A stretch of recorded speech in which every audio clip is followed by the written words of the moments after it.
Tujuan mahasiswa mampu menerapkan pemikiran logis, kritis, sistematis, inovatif dalam konteks peranan protein dalam kehidupan sehari-hari.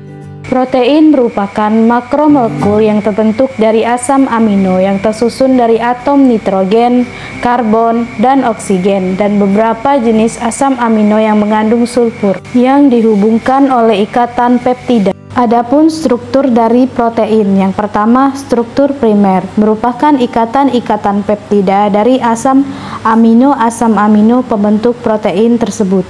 Yang kedua, struktur sekunder, terbentuk dari ikatan hidrogen yang terjadi antara gugus-gugus amina dengan atom hidrogen pada rantai samping asam amino, sehingga membentuk lipatan-lipatan. Yang ketiga, struktur tersier, interaksi struktur sekunder yang satu dengan struktur sekunder yang lain melalui ikatan hidrogen, ikatan ion, atau ikatan disulfida. Yang keempat, struktur kuartenir, struktur yang melibatkan beberapa peptida sehingga membentuk suatu protein. Pada peristiwa ini, kadang-kadang terselip molekul atau ion lain yang bukan merupakan asam amino. Berikut adalah salah satu yang tergolong ke dalam protein hewani, yaitu ikan.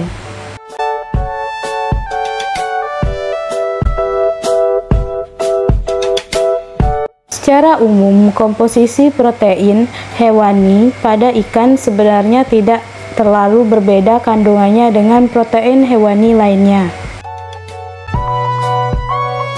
Namun, ikan dikatakan lebih menyehatkan karena lemak yang terkandung di dalam ikan bukan merupakan lemak jenuh.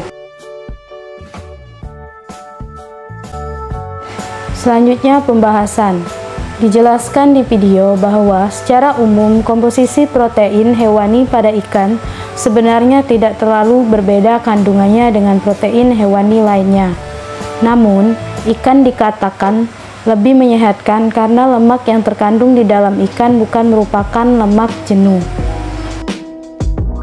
Sebagai salah satu sumber protein hewani, ikan mengandung asam lemak tak jenuh. Selain itu, kandungan omega 3 pada ikan jauh lebih tinggi dibanding sumber protein hewani. Adapun sifat dari protein, yang pertama, sukar larut dalam air karena ukuran molekulnya yang sangat besar. Kedua, dapat mengalami koagulasi oleh pemanasan dan penambahan asam atau basa. Ketiga, bersifat amphoter karena membentuk ion ziter. Pada titik isoelektriknya, protein mengalami koagulasi sehingga dapat dipisahkan dari pelarutnya. Yang terakhir, dapat mengalami kerusakan atau terdenaturasi akibat pemanasan.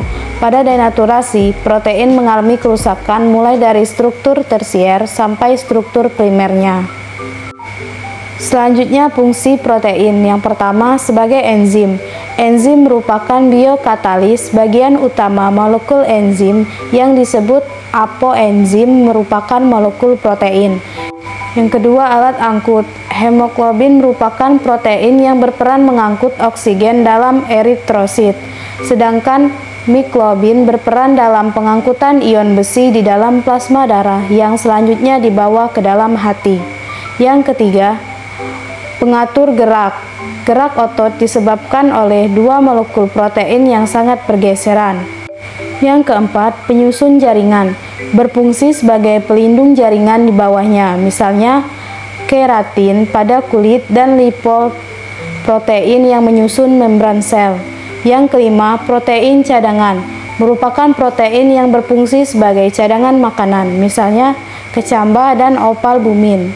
Yang keenam, antibodi. Berperan dalam melindungi tubuh dari mikroorganisme patogen. Yang ketujuh, pengatur reaksi. Berfungsi sebagai pengatur reaksi di dalam tubuh, misalnya insulin yang berperan dalam mengubah glukosa menjadi glikogen.